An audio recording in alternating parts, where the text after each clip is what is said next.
Well, the Bears lost to the Colts, but there were some bright spots despite the end result. Sports Talk Chicago, here with Jon Zaghloul. Appreciate all of you tuning in. Subscribe to the channel for more Chicago Bears content. Follow us all over at Sports Talk Chicago. Help out our sponsor, Amish Country Farms in Orland Park. The Bears did not go undefeated this season, as evidenced by their loss to Indianapolis on Saturday. But there were many things that occurred that were of note, chiefly the fact that the Bears may have a quarterback controversy on their hands. Now, we're going to do a separate video breaking down the specifics in the competition, I guess, between Nathan Peterman, Tyson Bagent, and P.J. Walker. Can't believe I'm mentioning Nathan Peterman, Bagent, and Walker all in the same conversation. But nevertheless, through these first two preseason games, there is a clear competition for QB2 and QB3 if the Bears so choose to decide to carry that position. We know as of today, QB2 is up for grabs. We know that besides Justin Fields, the Bears don't have a clear backup yet. And right now, I have to say, at this point, Nathan Peterman and or Tyson Bagent are frontrunners for the position, not P.J. Walker, whom the Bears spent $2 million on. I'm stunned as we sit here today. And I'll wave my hand in the air. I loved the P.J. Walker signing. I appreciated the Bears making that move. Walker, mobile quarterback, quality, great story. I mean, former USFL MVP, comes to the NFL and had that big Hail Mary last year for Carolina. I mean, there's a lot to like in the story and even in the physique and the skill set of P.J. Walker. The thought was he would greatly mirror Justin Fields. He would greatly mirror this offensive system that Luke Getsy was going to put in place. So if Fields ever got hurt, P.J. Walker could certainly come in and carry on what Fields does. Not saying he would be the same or he'd be better, but to a lesser degree, he'd be able to continue the Bears' offensive strategy even when Fields wasn't in place. But clearly, and I say this evidently, that's not going to be the case because P.J. Walker has done nothing of significance with this team. Went 1 of 4, 6 yards in total in the loss to Indianapolis. Meanwhile, Tyson Bagent, 9 of 10 for 76 yards, and Nathan Peterman, 10 of 18, 115 yards and 1 touchdown. Now, nobody turned the ball over. Granted, it's preseason, but there's a clear difference between Peterman, Bagent, and then Walker. Bagent's right up here, Peterman's right there, and Walker's all the way down here. And it's difficult, I'm sure, for Ryan Poles and even for Bears fans to stomach because by cutting P.J. Walker, you do lose $2 million in salary considerations. And it becomes tough for management to depart with that money, knowing that they paid it. It's going to be guaranteed. It'd be a waste if you cut Walker. That money would go down the drain. I call on the Bears to make the right decision, and I call on the Bears to put talent and merit over money and favors. Let's be clear here. Nobody owes P.J. Walker anything. And this is not meant to be disparaging. I love P.J. Walker, love his story, and at first I loved the signing. I thought it would have been great. But clearly, he's not performing. So the Bears have to rethink their strategy as to how they address his presence with this team. You have to pick the best man for the job to back up Justin Fields and then to back up the backup. And right now, P.J. Walker looks like the odd man out. He looks like the fourth QB. Now, experience-wise, statistically, over the past couple of seasons, you'd think P.J. Walker would be the guy. Walker has started in games the past 2-3 seasons. He was the USFL MVP. There's a lot to like when it comes to P.J. Walker on paper. But in these preseason games, times in which these backups are fighting for spots on the roster, it is not looking too good. I don't want to sit here and judge Walker based on just these 2 games alone and say, okay, you need to go. These are 2 exhibition games. But Walker is a newbie. He's a newcomer in a new system with Luke Getsy. And I find it quite telling that Peterman, who has been here longer, and Bagent, who is new, are learning the system better than P.J. Walker. That's why Bagent and Walker are fair comparisons. They're both new. They're both new to this system, new to this team, new to this culture, new to Luke Getsy. One guy's getting it and one isn't. One guy's getting paid more, though, and one isn't. So herein lies the conundrum. Do you choose talent and ability, or do you choose somebody just because they're getting paid more money? I want to provide a cautionary tale here. Let's think about Andy Dalton and Justin Fields and Nick Foles, the horrendous year that was 2020 and then trickling into 2021. My goodness. We remember that, right? We remember the Bears paying Andy Dalton $10 million and putting out on Twitter that he would be QB1. We remember Nick Foles somehow sticking around after a horrendous past. And we remember the Bears drafting Justin Fields and being excited about what he was going to bring to the table. We remember all this stuff. Matt Nagy and company chose money and chose favors and chose patronage over merit. Now, at the time, in training camp, even in preseason games, Andy Dalton was the guy. And it made sense. But as the season went forward, it became clear that Dalton wasn't the guy. When Fields went in, he was thrown to the wolves, and they somehow let Nick Foles play a couple of games. The point is, the Bears in that situation chose money over merit. They chose personal favors and promises made to Andy Dalton over, let's find the best guy and just play him no matter who it is. If it's Dalton, great. If it's Fields, great. If it's Foles, great. They chose money over talent. Don't make the same mistake here. New regime, new GM, new situation. P.J. Walker was not promised to be the starting quarterback. P.J. Walker was not promised an exorbitant salary with all these guarantees and all this money. Ryan Poles, it's only $2 million. If you have to cut him in order to keep Bagent, who actually is performing, please do it. Don't follow in the footsteps of your forefathers, keeping guys around because of promises, personal favors, and money. And again, I like P.J. Walker. I love his story, and I love what he's done as a professional football player. And I thought at first this would be a great move, but clearly it's just not working. That's okay. But pick the guy who's going to fit best with this system. Don't pick somebody because you promised him $2 million. And by the way, that's it. There wasn't a promise of you're going to start here, you're going to start a couple of games, we're paying you $10 million to sit on the bench and be a backup. No, P.J. Walker's getting paid $2 million to be the backup if he earns the job now. That's it. If he earns the job, $2 million. I'd say it's time to cut him. And I said the Bears should make the right decision here in letting him go. See, Matt Eberflus had some thoughts on this subject too. And this was interesting from Dan Wiedeber. He wrote this on Twitter.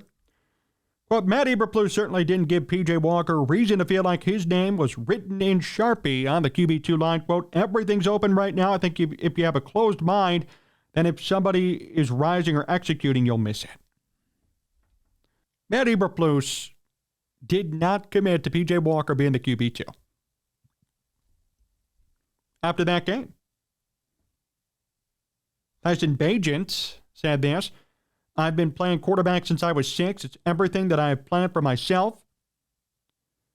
Every day has been nothing short of amazing. I catch myself pre-practice, pre-game, pre-walkthrough, looking around and kind of pinching myself with how amazed I am that I am where I am. Here's a young kid who essentially had no NFL future, loves the game for what it is, and is just performing lights out right now. Is understanding the gutsy offense, is putting in the work. You're going to tell me he shouldn't be rewarded? This is your opportunity if you're the Bears. This is your chance to make the right decision. Don't pull the Matt Nagy. Don't pull the Ryan Pace. Don't pay somebody because you need to and keep them around for no reason. I like P.J. Walker, but he's not integral to this mission. He's not integral to the Bears winning 10, 12 games in 2023. P.J. Walker is a journeyman quarterback who has a heck of a story, and he's in the picture because they're paying him $2 million guaranteed. Tyson Bagent went 9 of 10 for 76 yards and has led the offense consistently in 2 preseason games now. In game scenarios against the Titans and the Colts, he has performed. Can we reward him for that, please? There's a precedent to be set here. Last year, we didn't really see this coming to fruition. It was Ryan Poles' first year on the job, and there were no expectations.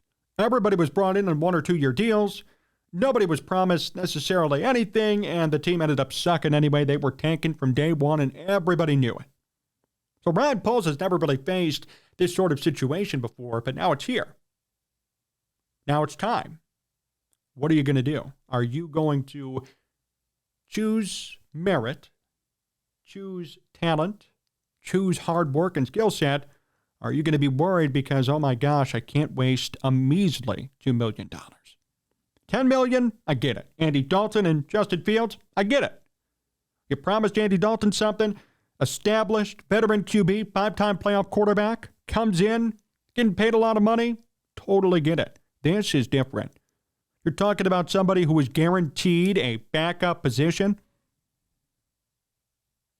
There's no justification for him having to stay. He has to prove his worth to be here. And if that means you lose $2 million, then you lose $2 million. It's not the end of the world. There's still cap space left over. Ryan Poles has been so frugal, smartly, that there still is cap space left over, even if that's going to be dead cap and $2 million. Who cares? You're in the business of winning games now. This isn't about, well, we're rebuilding and I don't want to waste any money. You are just trying to win. And if Justin Fields goes down, who would you rather have in there at QB2? Who would you rather have? Who would you be more confident in coming into the game and making some sort of impact? Don't tell me P.J. Walker's the top of your list. And I think we can all say confidently, even with that quote from Matt Eberflus, that nobody thinks P.J. Walker's at the top of that list. Quote, everything's open right now. I think if you have a closed mind, and if somebody is rising or executing, you'll miss it. Yes. The Bears may miss the boat on Tyson Bagent. And I'm not saying that Bagent's going to be the next Brock Purdy, some sort of big superstar. None of that. But it is clear that he should be the backup QB on this team. I don't think there's really any doubt about that. He should be here. He deserves the opportunity to stay based on his performance. So someone on Facebook say Tyson Bagent is looking like John Elway. He should start. Not going to go that far. But he certainly deserves to stick around. He certainly deserves more of an opportunity. And who knows? Maybe Justin Fields does get hurt in a couple of years. Maybe this year. And Bagent comes in and could lead this team and could continue what they started. That's the biggest problem in football today. You know, for a lot of teams, you lose your quarterback and your season's over. You could be 8-3, 9-3. You lose your quarterback, you lose the rest of your games, you're out of the playoff picture, and then you're rebuilding a year later, all because somebody got hurt. And teams have done that in the past. The Bears have done it. Trying to think about what year was, I believe, maybe 2014, where they started out, I think it was 8-3. And then Cutler got hurt, and then everything kind of collapsed. And it's unfortunate, but it's nevertheless true in the National Football League. It's true when you look at a lot of these teams that are especially quarterback dependent. So your quarterback's your lifeblood for the majority of your season. You know, the 49ers last year should have been screwed. Brock Purdy came in and did the unthinkable. Because even if he had been average, or even if he had been okay, or even good, I don't think they would have been where they were. It's because he was so great, unbelievably great, that their season was not spoiled. Because even if he was good, even if he was promising, even if he had, let's say, 20 touchdowns and 12 picks, wow, what a nice rookie season, they would not have made it to where they did. They got unbelievable excellency out of Brock Purdy, and that kept their season alive and on the right trajectory to where they were supposed to go. That's how integral a backup QB can be if your starter gets hurt. And guess what? Justin Fields likes to run the football. It's only a matter of time before something may happen to him. And you need to have a quality backup on staff ready to come in and execute the game plan. Somebody who knows the offense, somebody who's shown that he can thrive in the offense, in Luke Getsy's offense, in Luke Getsy's scheme and skill. Tyson Bagent has proven twice in game scenarios that he could do it. P.J. Walker has shown us nothing. You be the judge of who should stay and who should go. Bagent has to stay. Walker has to go. I don't care if you're losing $2 million. You know what? If, let's say, Justin Fields gets hurt and Bagent comes in and leads the team to the NFC Championship game, a la Brock Purdy, will we be caring about $2 million? Will we be worried, thinking, oh, man, the $2 million is outstanding. Dead cap, P.J. Walker's gone. No. Everyone will forget about it, similar to Velus Jones Jr. Ryan Poles cuts Velus Jones. No one's going to be like, oh, Ryan Poles, you made a big mistake. No. We're worried about now. We're worried about today and tomorrow and the future and what this team could be. I'm worried about winning. Everybody else is they just want to win. They just want this team to do good and succeed. So this is encouraging in Bagent's case. And if I were the Bears, I would stick with him. Don't take P.J. Walker. Now, the Bears lost the game as we discussed. I know we talked a lot about Bagent and Walker, and that was certainly the biggest storyline in that game, but how about Roschon Johnson doing it again? Roschon Johnson, who we've talked about since the day he was drafted, watch out, and certainly enough, he's doing it again. 7 carries, 32 yards, 4.6 yards per carry. Robert Burns also 8 carries for 40 yards, averaging 5. Roschon Johnson had 12 carries last week, averaged 3.6 per carry, upped it to 4.6 this week. He's gotten the majority of the carries for the Bears in the preseason. Now, again, it's preseason, but I firmly believe that by week 8, he will be the RB1 on this team. And so far, I don't think he's disappointed in a sense. He hasn't shown anybody why he shouldn't be in that position, even at a catch for 11 yards, too. Roschon Johnson has already been a surprise, and he's already come in with a vengeance. He's ready to go. He's proven it. And he's showing off again.